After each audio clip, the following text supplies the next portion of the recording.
And the Eagles, boatload of points, bye after bye. Oilers feeling low without Warren Moon, not with low White. Miami's job was to reach new heights. Dallas is hoping a win at sold-out Sun Devil Stadium would be in the cards. Denver was hoping life without Elway wouldn't mean life without a miracle. No miracles needed for the Bills. They were kind enough to call off the dog. Week 12, we're packed on NFL Primetime.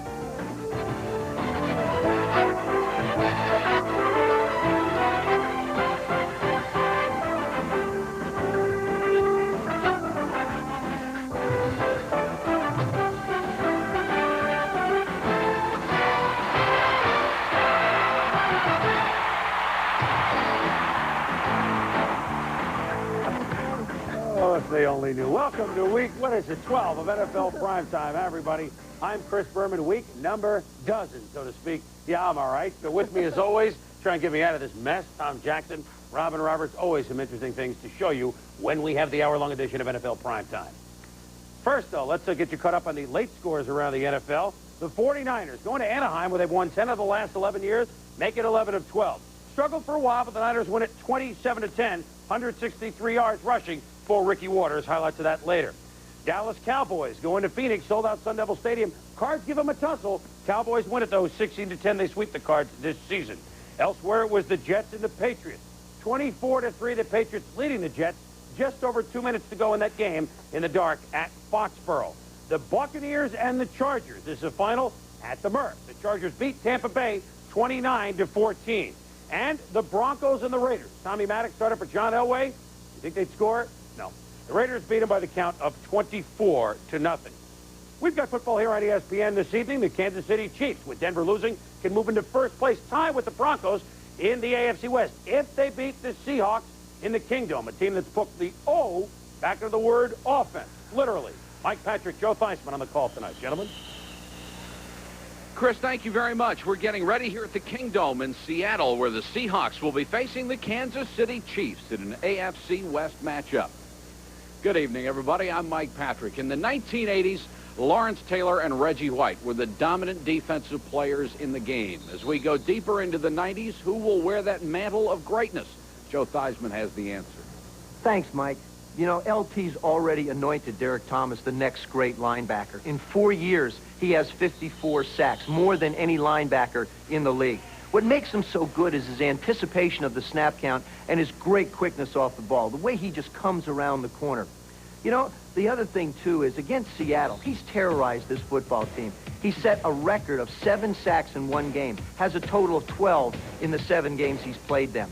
Tonight, Ray Roberts, the rookie left tackle, has the opportunity to work against Derek Thomas. That's if you want to call it an opportunity. For the Seattle Seahawks, one of their few bright spots has been Cortez Kennedy, their number 3 draft pick in 1990, who's become the focal point of the 4-3 defense. At 6'3" and 300 pounds, he has a rare combination of great run-stopping ability and quickness. Now, last year, his run-stopping ability earned him a berth to the Pro Bowl.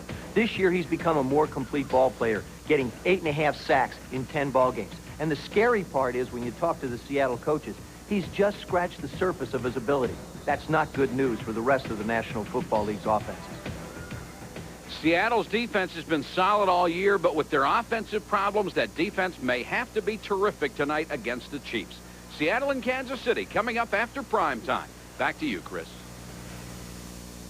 Plenty of football ahead on this edition of NFL Primetime. Some wacky games, and we will get started with the Packers and the Bears. The 144th time that these two teams have gotten together. We'll show you what happened. They played just as quickly as they did the old days.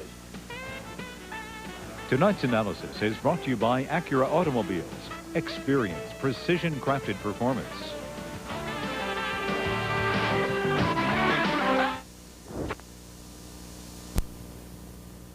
Rent-A-Car and your local travel agent. And by Smooth Busch Beer, an easy drinking Busch Light. Here we go. Week 12 NFL Primetime. Cleveland at Minnesota. Minnesota Vikings have had a nice start under Dennis Green. They have a new game plan this year, you see. If they can keep it close, they figure their defense will be in a position to win the game at the end. You think they followed the script at home? Yes, sir. Here we go at home. Metrodome, Bill Belichick. His club has been tough. don't have a lot, but they played gutty ball. Mike Tomczak swing past to Leroy Hort. He looks fast on the turf for 18 yards. Then Tomczak. The lawyers in love, Tillman had a big game last week. 52-yard pickup down to the 6. Then on 3rd and goal, Tomczak rolls. Yeah, he runs the bootleg here. He looks downfield, doesn't see what he wants, makes a good decision here, and throws the ball out the back of the end zone. Dennis Green says good goal line defense, but the offense struggles. Rich Gannon got to come away with the ball, son. Mike Johnson recovers the fumble. Gannon struggled last couple of weeks. It's Cleveland and Tomczak moving the ball. Dump pass to Horde. Carly, get out of here. 8-yard gain. Brown's mixing it up. And it's number 34, Kevin Mack. 6 yards down to the 28-yard line. Back to the pass. Tomczak to Tillman down to the 15. 4 plays later, Kevin Mack. Final yard, touchdown. Browns 10. Minnesota nothing in the first quarter for the Natalie-clad Bill Belichick. Late second quarter, 13-0. Eric Metcalf, makes a big mistake. The punt, he plays footsie with it. Now the Vikings are following the bouncing ball. Brett Novoselsky picks it up. Can they go into the end zone? Well, you can't advance them up, but it is the Vikings' ball at the 6. They're in business. Under 30 seconds to go in the half. Gannon, nice lead pass. Problem, he led Terry Taylor of the Browns. He was looking for Anthony. 5 of 12 for 26. Get out of here, says Dennis Green. He benched him in the second half. 13-3 Browns third quarter. Tomczak picked off by Andre McMillan. His second of the day is 6th on the year. Enter Todd Philcox because Tomczak is struggling. Now, Green's quarterback change was Sean Salisbury to Steve Jordan from Brown University. And then that sets up Salisbury to Joe Johnson. Touchdown. Vikings trail 13-10. Salisbury wasn't great, though. I mean, he was only 4 for 12. Tomczak launches off the hands of Bavaro. Oh, and Philcox pass is picked up by Andre McMillan. He could go all the way. Touchdown. Unbelievable. Third of the day. Touchdown. 9 minutes to go. 17-13 Vikes. Todd Scott breaks up the last gas drive by Cleveland. Tomczak, Philcox, Gannon, Salisbury. They all were horrible.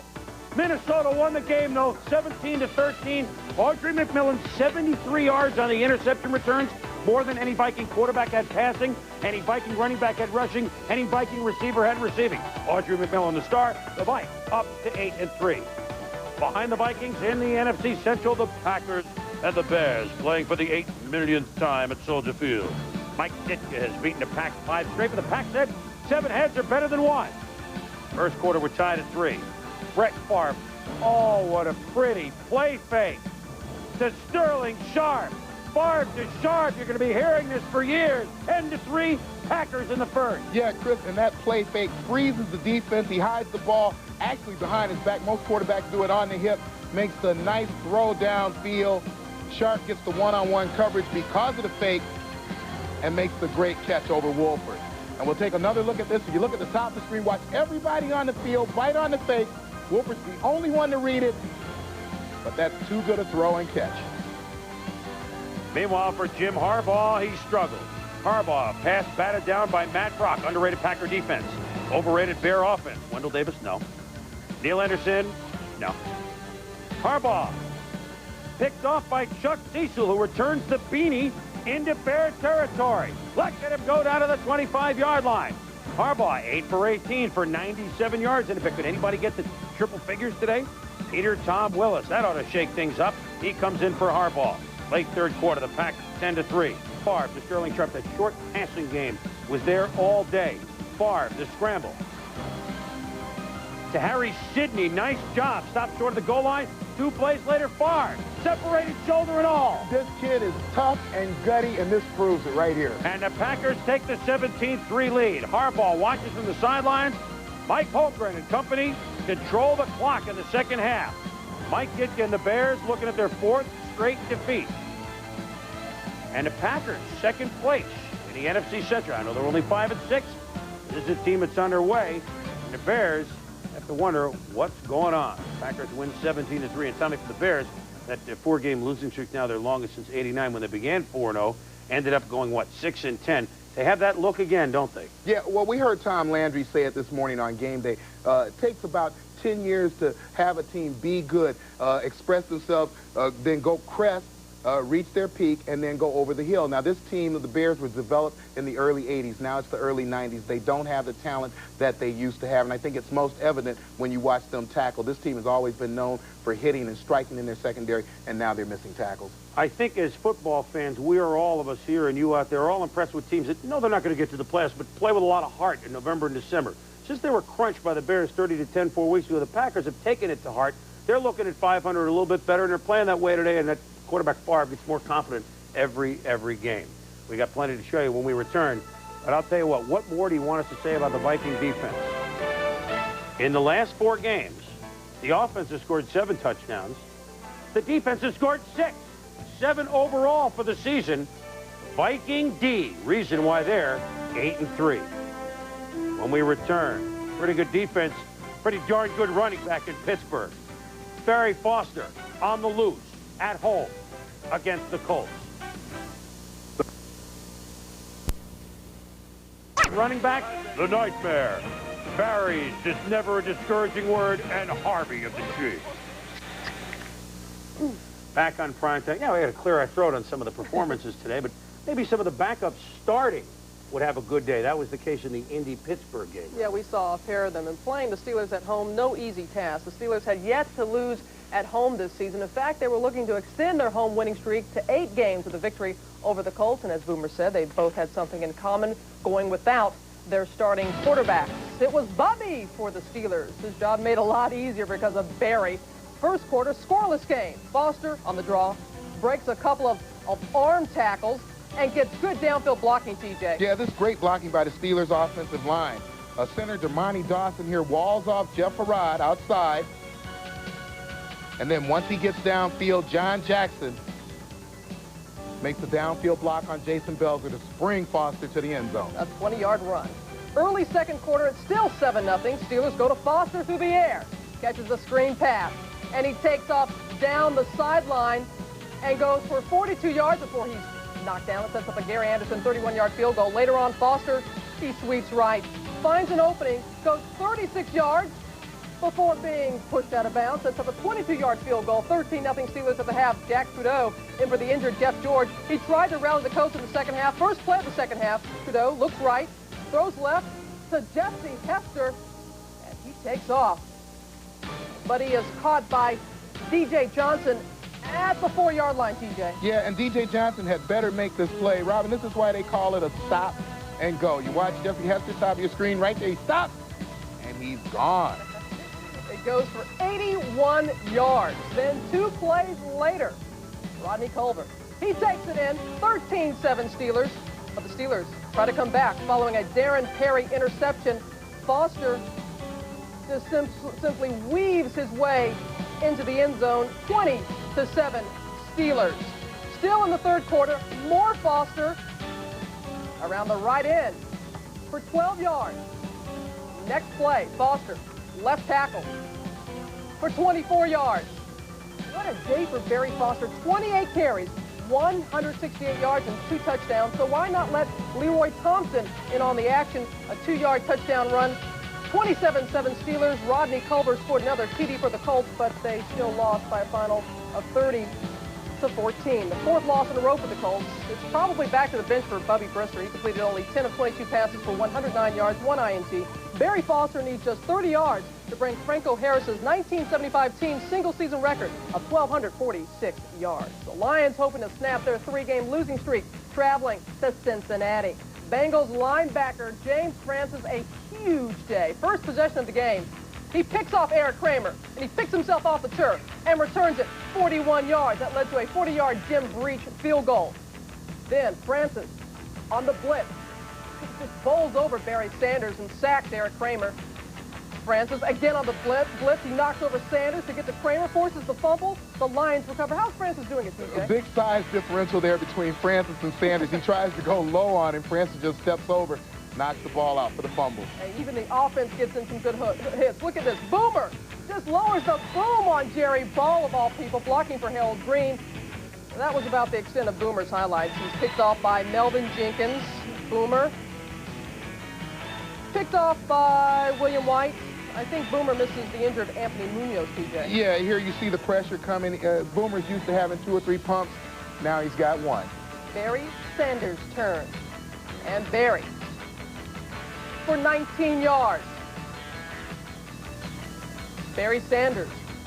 The handoff again. Look at that low running. 27 yards he gained. He had 29 carries, 151 yards. It's the 23rd 100-yard game of his career, and he surpassed Billy Sims as the Lions' all-time leading rusher. Lions could not punch it into the end zone. Jason Hanson with 3 first-half field goals, a 35-yard field goal, and it's 8 straight kicks, and a 27-yarder, his 9th straight. Hanson, a 20-yard field goal.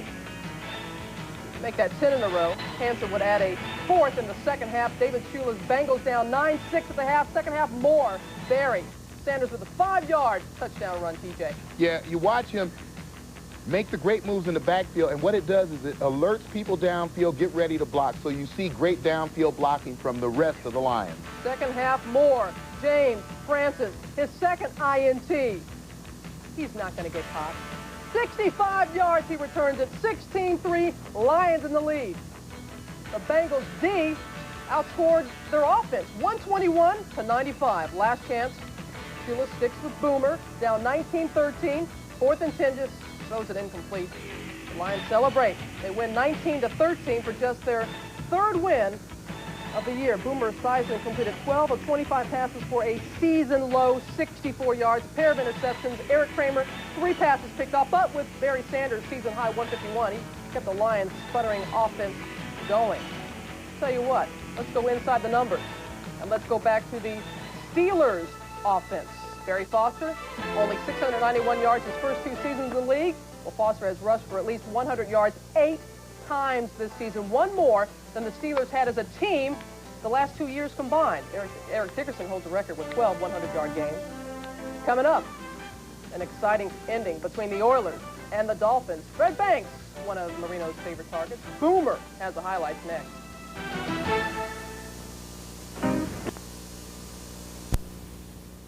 But I just want to make sure everything's okay here. The Houston Oilers and the Miami Dolphins got together in an important game at Joe Robbie Stadium.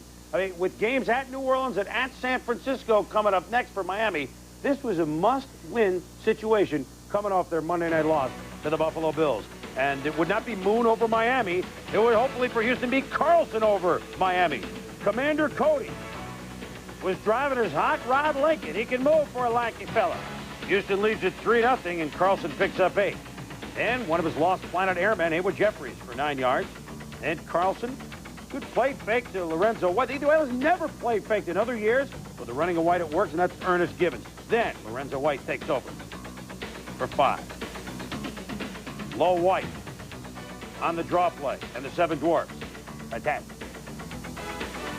And now he completes the side. That's that. Low White plowing his way. Look at this. It's Jim Taylor-esque. 15-yard run. Impressive. That leads to Carlson. Haywood Jeffries, nice catch over J.B. Brown. 10-0 Houston. 13-3, the Oilers extend their lead. Remember Marino was 11 for 11 Monday night, the first 2 drives against Buffalo? He didn't complete a pass till under 3 minutes to go in the first half today. But finally gets him going. To Tony Martin. And then, whoa, Nelly. Keith Jackson, and then Mark Clayton with the beautiful grab from Louisville after the 2-minute warning. Marino to Fred Outer Banks, 39 yards. Touchdown. The Oilers have outplayed the Dolphins, but they lead only 13-10. Yeah, you watch Banks here at the bottom of the screen. He only gives that little in fake because he saw Jerry Gray looking back at the quarterback. Easy to get behind him for the TD. Don Shula's team would tie it at 16-all in the second half. Would the party be over for Jack? Well, they won a big game last week in Minnesota. They're playing well at Joe Robbie Stadium. Look at the Commander pump. Think this screen isn't set up well with those good linemen for the Oilers? 16-yard pickup to Low White. Then the Commander. Driving and drinking if you don't stop driving that hot rod Lincoln. 10 yards. Al Del Greco has hit 3 field goals today. Would it come down to him? As we come close to 2 minutes, Leonard Harris on the reverse for 8. 2nd and 2. Big play by number 51, Brian Cox. So the Oilers get conservative with the 2-minute warning on 3rd down. No, sir. They're going for the jugular. Carlson just off the hands of Leonard Harris. So that brings up from 41 yards, Al Del Greco. He's made 3 from 24, 41, and 23. But on the road, like at Pittsburgh, or like in Washington with other kickers, for some reason, the ball is destined to sail wide right. So we're still tied at 16. Don Shula's team has one last chance. Good defense by Houston, but now you got to stop Marino at crunch time. Humphrey, 5. Clayton for 10. Look at Dan looking like Fran Tarkenton for 5. 42 seconds to go. Marino, the bullet to Clayton for 12 across the midfield stripe. With the pocket collapsing off his back foot to Bobby Humphrey. Seconds to go. After a 2-yard pass to Clayton. Morton Anderson has a gun. Chip Lohmiller has a gun. Behind those two, no better leg in the lead than Pete Stoyanovich. For 52, it's long enough, it's high enough, it's deep enough. It's good! It's good! Stoyanovich, 4 field goals. The Dolphins win it, 19-16. Dan Marino, it wasn't a great day, 237 yards pass. He's over 3,000 for yet another season. And the Oilers fall again on the road. Afterwards, Don Shula praises his kicker. Needless to say, Pete got a game ball at the end for kicking a 53-yarder through there. But this guy's been doing this for us now since he's been with us. The pressure kicks and coming through when he has to come through. It was a tough kick, but, you know, like I said, that's the situation, and that's the one I had to make, and I didn't do it. Like I said, all you can do is go out there and do the best you can, and I hit the ball just how I wanted to, and for whatever reason, it didn't go through, and it wasn't meant to be. It was a game that meant everything to us. We had lost 3 out of our last 4, and we figured that this was a pivotal ball game for us, that we had to have it, and we got it. Dolphins are 8-3. Some teams having trouble on offense today. Then there are the Buffalo Bills at home against Atlanta. Jim Kelly, Marv Levy, they had it cranking today. First quarter, Carwell Gardner from Louisville. Sorry. Nice tackling, right? Yeah, good tackling. 7-0 Bills. Atlanta offense? No. Bill Hanson sacks Billy Joe Tolliver. Buffalo back on offense. Thurman Thomas. This is excellent tackling. Just 17-yard pickup down to the 3. And then watch this play, Tommy.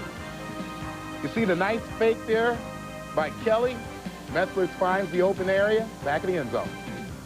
More problems for Tolliver. In and out of their hands, picked off by Henry Jones, his 8th pick of the year. This guy can cover at strong safety, and he returns it all the way to the 18-yard line. That sets up Jim Kelly to Andre Reed. That actually was pretty good coverage. That was a good coverage, but a better pass. 21-0 Buffalo. This is the first quarter. Falcons struggling. To Drew Hill? No. Nice catch. Then Thurman Thomas. Good tackling. All the way down before Dion can catch him at the 1. Kenneth Davis scores a touchdown, 28-0 after the first quarter.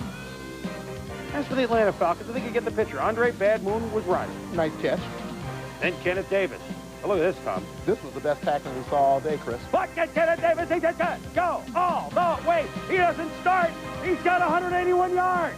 35-0 Buffalo. Yeah, you watch the good blocking there by Jim Richard and Ken Hull. They open up a nice hole. Maybe even we could get through it, Chris. You could meet me. The Falcons, 1 first down. Oh, but it was a big one in the first half. As for the Buffalo defense, playing better. Look at Darryl Talley introduce himself to Andre Rison. For Billy Joe Tolliver, more frustration. Michael Haynes, no. Nice catch. But then they go to the old playbook. Watch number 65, Roman Candle Fortin. To Tony Smith. To Deion Sanders. And then you know what time it is? It's prime time. Prime time. Prime time.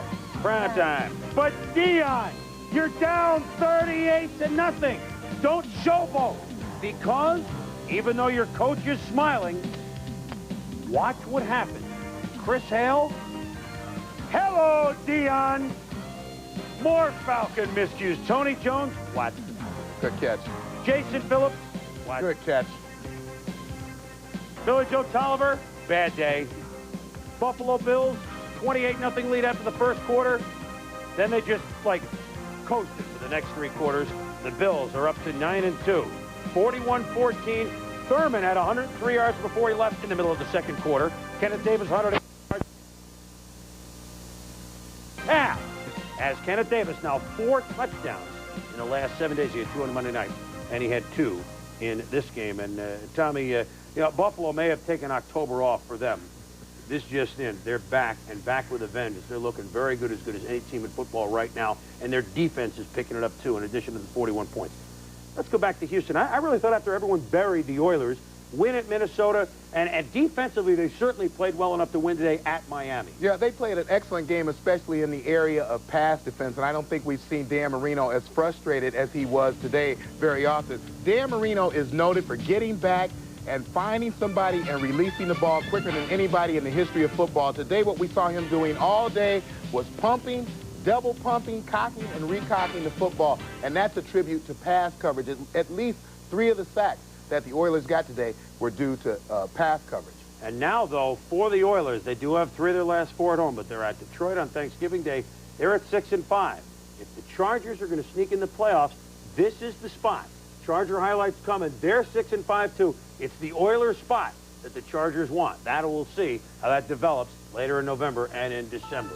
As we go inside the numbers, back to the Falcons. I mean, they were decimated by injuries before the year started, really, in baseball signings on defense. But, I mean, the last 5 games, when you give up almost 37 points a game, that puts your offense in a little bit of a hole, doesn't it, Tom? It's a slight hole, and a hole that it's hard to get out of unless you have an extension ladder. When we return, you want to see bizarre touchdowns?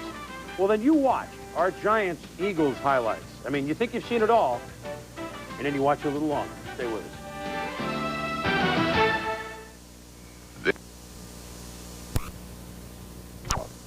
2 of them played together today out at the Murph, Robin, the Chargers and the Bucks. And for the Chargers, playoff drop may be a past tense. Yeah, definitely so. Your lightning bolts are looking good. The Chargers are definitely on a roll, having won 5 of the last 6. Before the day started, they were a mere 2 games behind Denver in the AFC West. As for the Bucks, well, they were just hoping to beat the Chargers for the first time ever. 2 superior defensive coordinators facing off, Floyd Peters and Bill Arnsparger. First quarter, Floyd's boys not looking too good early. Dan Humphries scrambling. Some weak tackling by Keith McCants and Jimmy Williams. Humphries gained 25 yards down to the Tampa 19-yard line.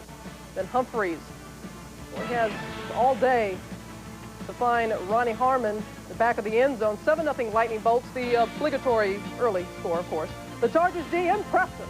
Vinny Testaverde in his own end zone. And Chris Mims, he comes up with a safety. 9-0 Chargers. Vinny was shaken up, but he did stay in the game. Then the ensuing free kick. Nate Lewis, he finds a hole. He gets through it. Breaks the tackle by Marty Carter. He rumbles 62 yards, the longest run back by a Charger this year, and led to a John Carney field goal. Sam Weiss a little bit worried. Second quarter, winding down. Ronnie Harmon, the trap, runs up the middle for a 6-yard score. 22-7 Chargers. Bobby Ross, yeah, he is pumped. Defensive lapse, though, by the lightning bolts. Vinny Testaverde, the play fake, and he goes in unmolested. No one close from 1 yard out.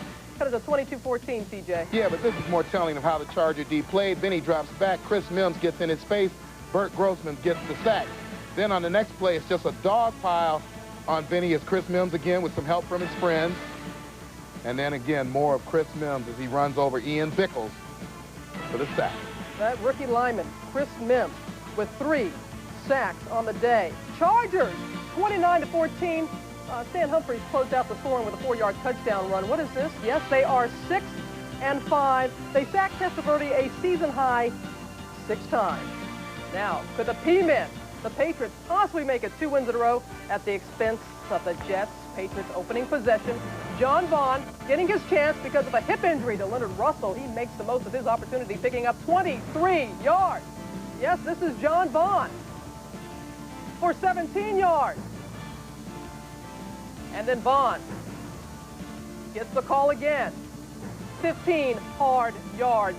Then John Stevens caps a 90-yard drive with a 13-yard touchdown run. 7-0 Patriots. Next possession, Scott Zolak takes over. So cool last week, he picked up right where he left off. Zolak looking, finds who else? John Vaughn, a 39-yard pickup. And that set up a 32-yard field goal, 10-0 pass, and Zolak, he was G-O-L-A-K, Zolak, Zolak. I had to. it was a given. He showed some grace under pressure, finding Marv Cook. Zolak, go on with your bad self. That set up John Vaughn from 9 yards out. 17-0 P-Men. Scott Zolak, yeah, he's got that winning attitude, Boomer. They were calling for him all day, TJ. Yeah, John Vaughn here, a great job of spreading out the defense toward the sideline. Gets 2 good kick-out blocks from his offensive line. Prances into the end zone. 110 yards, a career high for that young man. The Pats D held the Jets to 166 yards with 4 sacks and 2 interceptions. The Patriots under Scott Zolak. You're not going to sing that again? No, that's enough. All right. Their second straight victory. On a roll, if you will. No 300-yard passers, not even Zolak. But the lone 100-yard receiver, Wendell Davis, and the Bears lost.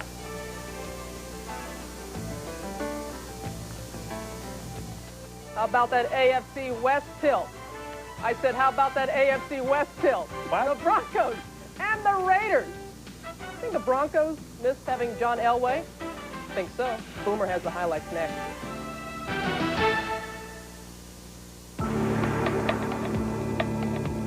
For 44 Returns to the Kingdome as the enemy, the Chiefs and the Seahawks at 8 Eastern Time here on ESPN. Yesterday, USC and UCLA played a memorable college football game, and if 2 guys had stayed in school, it might have been Todd Marinovich against Tommy Maddox. Well, Marinovich watched today as a Raider, and Maddox played today as a Denver Bronco, subbing for John Elway. Tough task in the Coliseum against the Raiders. And here we go. Eric Dickerson, looking like the ED of old. Early first quarter, 20 yards outside of Mecklenburg and Company. Still in the first quarter, ED, 15. Looking powerful, Tommy. He gains 15 more. Yeah, the outside linebackers weren't given the support and driving guys back to their helpers on the inside, so he was getting to the outside constantly during the day. 99 yards in the first half, 107 overall. Tommy Maddox wearing Gary Kubiak's number 8. Would he do well, Tom? Yeah, Mark Jackson reading here, going on the post pattern. Looked like Tommy Maddox thought he was going to give him a stop or a seam. Threw the ball behind him. McDaniels got the interception. And he takes it 64 yards down to the 2-yard line. After the quarter change, Jay Schrader to Andrew Ski Glover for the touchdown. 10-0 Raiders. Later in the first half, 33 seconds to go, Schrader to Tim Brown. And it's 17-0 Raiders. This series always close, except today. Second half, could Maddox get the Broncos going? Well, he drops the ball. Aaron Wallace recovers. Raiders swarming. Later, Maddox looking like Lester Maddox. He drops the ball, but it completes it to Reggie rolling on the Rivers. More problems. Maddox. He's sacked by Andre Bruce. 2 for 207 yards. I mean, not bad, but obviously a little uptight in this big starting role in a big divisional game. Fourth quarter, Schrader. Marcus Allen, the forgotten one. Touchdown. 24-0 Raiders. Schrader, 16 of 33 touchdowns. Eric Dickerson's 100-yard day, the 63rd of his career. Only Walter's 77 or more. And the Broncos now 1-4 on the road. Fall to 7 before the Raiders really must win all their remaining games to think playoff. 24-0 L.A. Cross town in Anaheim. Niners and the Rams. And the 49ers not since the salad days of Wendell Tyler and Roger Craig did they have this good a rushing attack. Ricky running Waters for 8 yards. Then Ricky Waters right up the middle behind Sapulu and company for 15 yards. 3rd and goal from the 3. Waters pulls in. 7-0 for George Seifert's Niners. Yeah, Ricky Waters, Chris, has all the tools. You see he has great strength and power. The good stiff arm there. You see him make the move to the outside. He doesn't run out of bounds. Then he also has the speed, and you watch the spin move right there to get him an extra 2 or 3 yards. 11 carries, 92 yards, and a touchdown in the first half. Niners led at 10-0. But after he proved he was human, he fumbled. Jim Everett, much better this year. Over the middle, Henry Ellert, like the old days. 31-yard touchdown. Rams trail 10-7. They're watermelling themselves back into the game. 13-10 Niners, and they go to Jerry Rice. Steve Young to Rice and play action for first down. Then a little trickery on the reverse. Rice, look at Young out there leading some interference. 5-yard pickup. Then Young, the more conventional route. Jerry Rice, career touchdown reception number 99, tying it for second all-time with the legendary Don Hudson. One behind Steve Largent. This is what it's like to cover Jerry Rice. Darrell Henley gets spun around. Rice running a great pattern, already has him beat, but makes the adjustment, comes back to the football, then just kind of walks over him into the end zone. Rams played the Niners close the first time. This time San Francisco was ready, as they always are at Anaheim. They've won 6 in a row there. They've won 11 of 12 there. The Niners win 27-10, and up their mark to 9 into 163 yards and 2 touchdowns for Ricky Runnin' Waters. Speaking of rushers,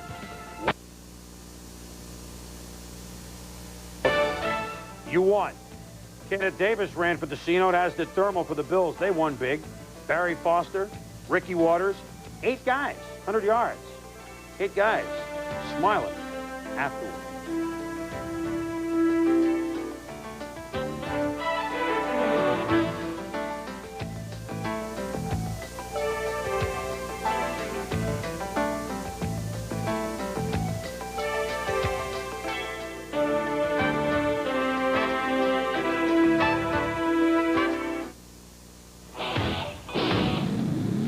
Bud Dry is one beer that drinks easy.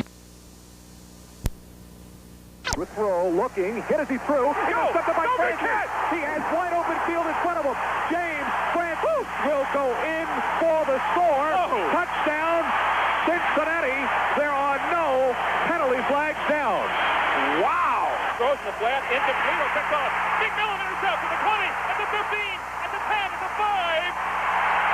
Touchdown! He's being chased. He fights, fires the football. Is intercepted by Joyner at the 35-30, 25-20, 15-10, 5. Touchdown! Seth Joyner! At the 27, here's a lateral, and another lateral, a triple lateral. Deion Sanders now at the 30, the 35, 40, 45, midfield, down the sideline. Only Christie can catch him. He's on his way for a touchdown. Neon Deion saluting as he goes. And that's not popular with this crowd, but wouldn't you know, he'd find a way to add some drama to a lopsided football game.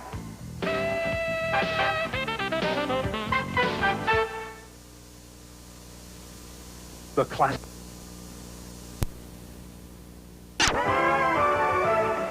NFL Primetime has been brought to you by Levi's Dockers. Nobody does colors like Dockers.